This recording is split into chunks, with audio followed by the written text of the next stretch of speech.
এখন ঘন জংঘলত এজন শক্তিশালী আৰু ভয়ংকৰ সিংহ বাস কৰিছিল। সি আছিল জংঘলৰ ৰজা। তাৰ গৰ্জনতে গছবোৰ কঁপিছিল আৰু সকলো প্ৰাণীয়ে তাৰ নাম শুনিলেই ভয় খাই পলায়ন কৰিছিল।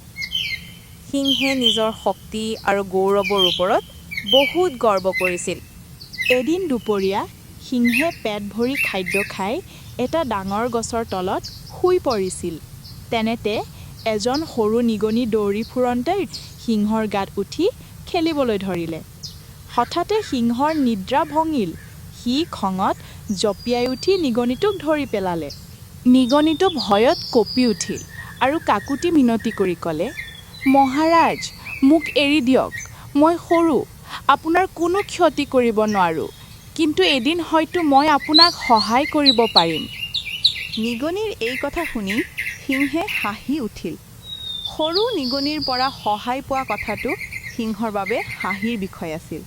তথাপি তাৰ মনত দয়া জাগিল আৰু সি নিগনিটোক এৰি দিলে। নিগনিয়ে কৃতজ্ঞতাৰে সিংহক ধন্যবাদ জনাই দৌৰি গ'ল। কিছুমান দিন পাছত সিংহ জংঘলত ঘূৰি ফুৰন্তে এজন শিকাৰীৰ পাতি থোৱা জালত আবদ্ধ হৈ পৰিল।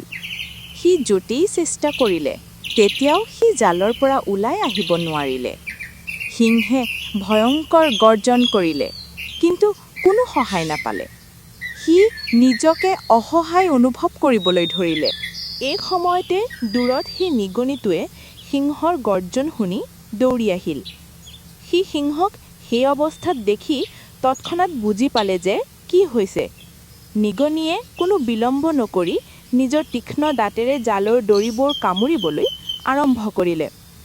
দীৰ্ঘ সময় ধৰি অক্লান্ত পৰিশ্ৰম কৰি নিগনিয়ে শেষত জালটো কাটি পেলালে। সিংহ মুক্ত হ'ল।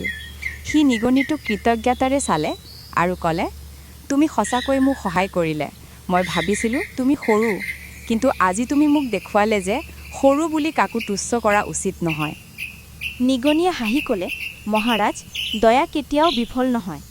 সেই দিনৰ পৰা সিংহে নিজৰ গৰ্ব ত্যাগ কৰিলে আৰু বুজি পালে যে প্ৰকৃত শক্তি কেৱল দেহৰ বলত নহয়, বৰং দয়া, সদয়তা আৰু বন্ধুত্বৰ মাজত থাকে।